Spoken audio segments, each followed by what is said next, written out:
आप सभी को मेरा सादर नमस्ते। आज की इस वीडियो में देवउठनी एकादशी की प्राचीन कथा है।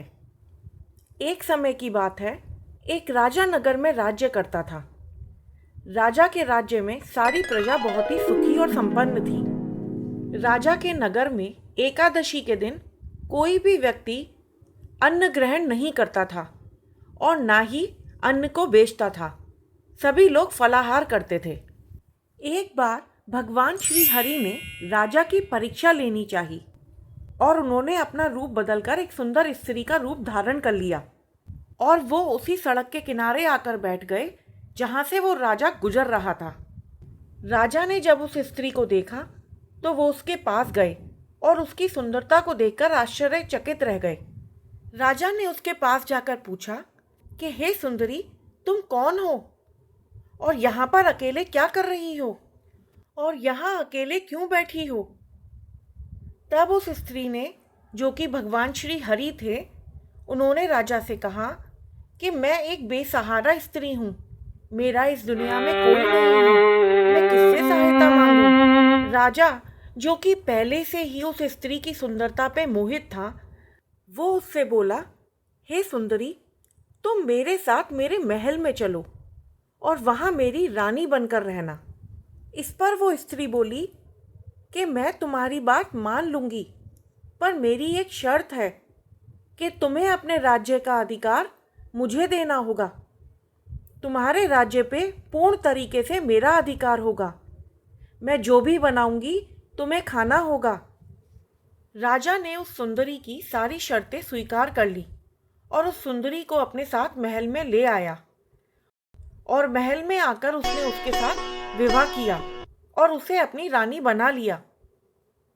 अगले ही दिन देवउठनी एकादशी थी, तो उस सुंदरी ने सभी को ये आदेश दिया कि बाकी दिनों की तरह पूरे राज्य में अन्न बेचा जाएगा और उसने महल के अंदर मांसाहारी भोजन बनवाया और राजा को खाने के लिए बुलाया।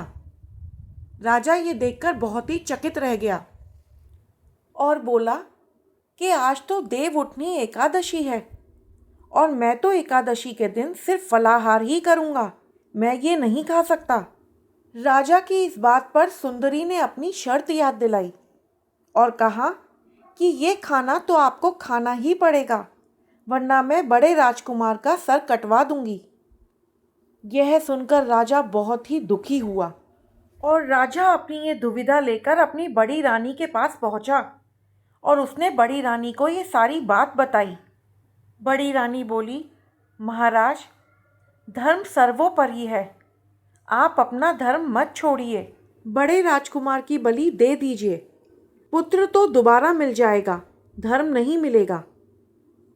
और ऐसी सलाह देकर रानी रोने लगी।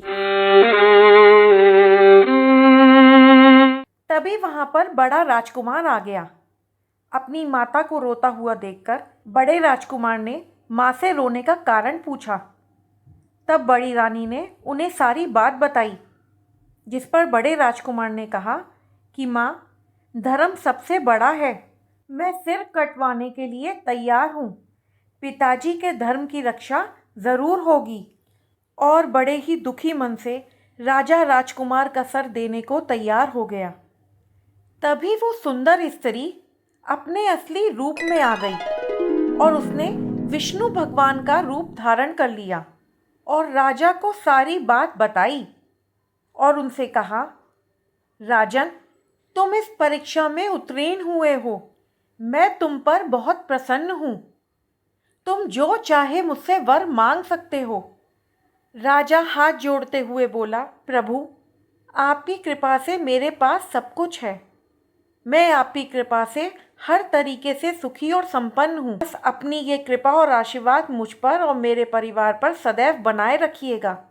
इसके बाद राजा ने अपना सारा राज्य अपने बड़े राजकुमार को सौंप दिया और ईश्वर के द्वारा भेजे गए विमान में बैठकर राजा परम धाम को चला गया।